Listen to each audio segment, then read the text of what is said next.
مطلب کیا؟ کشمیریوں سے رشتہ کیا؟ تیرا میرا رشتہ کیا؟ بھارت کا ایک علاج، بھارت کا ایک علاج گفتگو کے لیے تشریف لاتے ہیں پاکستان مرکزی مسلم لیگ MA46 زون 3 کے نائب صدر محترم جناب فیصل بھٹی صاحب تشریف لاتے ہیں اور اظہار خیال فرماتے ہیں۔ اعوذ باللہ من الشیطان الرجیم، بسم اللہ الرحمن الرحیم۔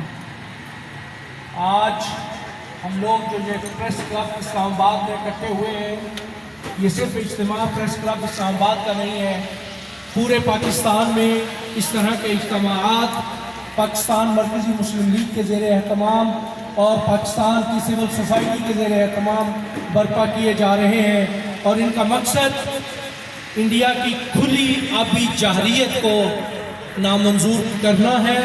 اور یہ بات یاد رکھیں، سینتاس معاہدہ کوئی ایسا معاہدہ نہیں ہے کہ جسے یکروئے قلم انڈیا کا مودی اپنے دفتر میں سعودی عرب کے دورے میں بیٹھ کر اس کو کالعدم کر دے اور ہم خاموشی سے وہ برداشت کریں گے۔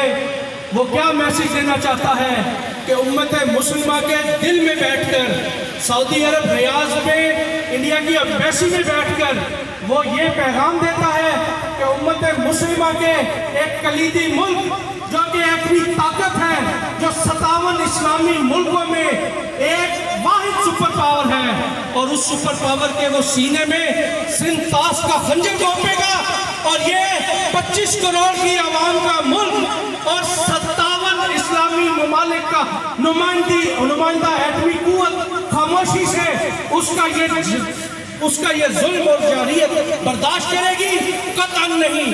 میں بتا دینا چاہتا ہوں، میں اپنی آواز کو انڈیا کے ایوانوں میں پہنچانا چاہتا ہوں۔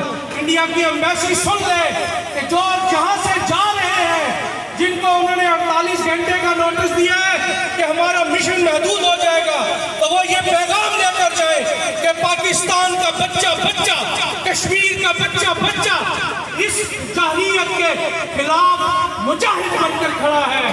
اور مودی، تیرا آخری وقت آ چکا جو تو نے للکارا ہے اس قوم کو۔ ہم تو ڈھونڈتے ہیں جہاد کی ان رستوں کو جہاں پر ہمیں شہادت ملے، اور مرنا ہمارا لیے معنی نہیں رکھتا، مرنا تو ہماری منزل ہے۔ ہم تو اس منزل کی طرف دوڑنا چاہتے ہیں۔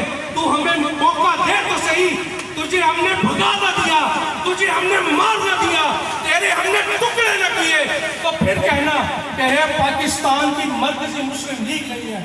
تیرا واسطہ آج تک جن سیاسی جماعتوں سے پڑا ہے وہ کمپرومائز ہے، انٹرنیشنل اسٹیبلشمنٹ کی کمپرومائز ہے۔ ہمارے امیر اور ہمارا نظریہ نہ کمپرومائز ہے اور نہ ہی ہم انٹرنیشنل اسٹیبلشمنٹ کے اسٹوجز ہیں۔ ہم آزاد ہیں، اللہ نے ہمیں آزاد پیدا کیا اور ہم اپنے فیصلوں میں بھی آزاد ہیں۔ ہم انشاءاللہ نہ کو چنے چپائیں گے۔ سنتاس کا معاہدہ تو یکطرفہ طور پہ ختم کر کے دیکھ تو صحیح، تجھے ہم انٹرنیشنل عالمی بینک سے بھی ذلیل و رسوا کریں گے، اور انٹرنیشنل برادری میں بھی ظلم و ستم کے خلاف رسوا کریں گے۔ وآخر دعوانا الحمدللہ رب العالمین۔ پاکستان کا مطلب کیا؟ لا الہ الا اللہ۔